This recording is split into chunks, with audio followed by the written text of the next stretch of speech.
أهلا بكم. بداية جدد رئيس الجمهورية السيد عبد العزيز بوتفليقة حرصه على العمل مع العاهل المغربي الملك محمد السادس من أجل توثيق وشائج الأخوة وحسن الجوار وتعزيز التعاون المثمر بين الجزائر والمغرب، وهذا في رسالة وجهها له بمناسبة الذكرى 57 لعيد استقلال المملكة المغربية. وبالمناسبة أشاد السيد الرئيس بما تحقق للشعب المغربي من منجزات اقتصادية واجتماعية هامة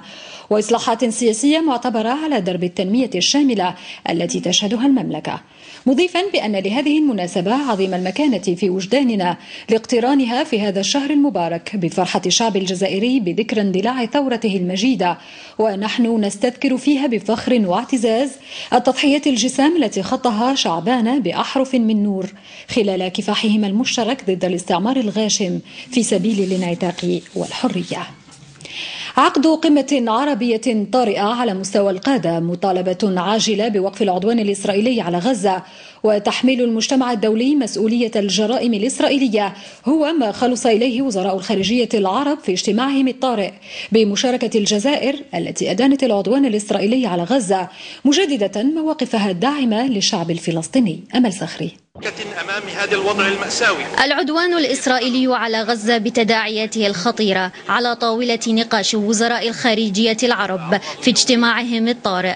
عقد قمة عربية عاجلة على مستوى القادة، تنديد عربي بجرائم إسرائيل ومطالبة عاجلة بوقفها السريع ومعاقبتها على ما تقترفه من بشائع ضد الشعب الفلسطيني، أهم النقاط التي خلص إليها العرب، محملين مجلس الأمن الدولي مسؤولية ما يحدث في غزة على مرأى ومسمع العالم بأكمله.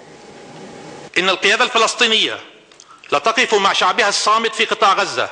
تدعمه بكل إمكانياتها رغم تواضع هذه الإمكانيات، وفي الوقت الذي تدين فيه الاعتداء الإسرائيلي الأخير والمتواصل بحق الإنسان الفلسطيني وبيته وبنيته التحتية وحياته اليومية وأمنه وأمانه،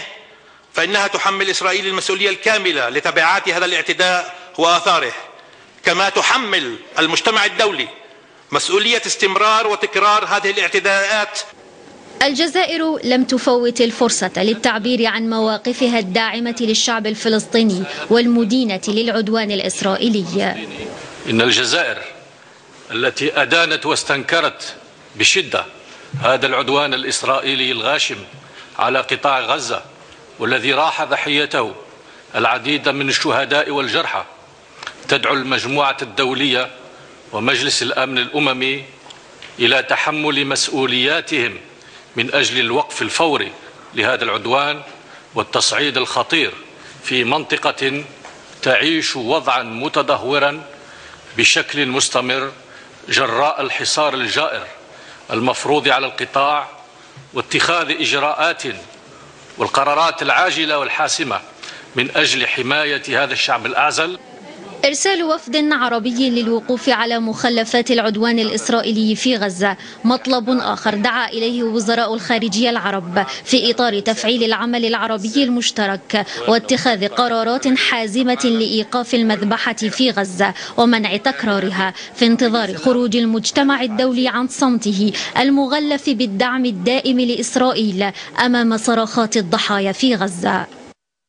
هذا وأعلنت السلطة الفلسطينية أمس أن الأمين العام لجامعة الدول العربية وعددا من وزراء الخارجية العرب يزورون اليوم قطاع غزة الذي يشهد عدوانا عسكريا إسرائيليا واسع النطاق بناء على طلب من السلطة الفلسطينية.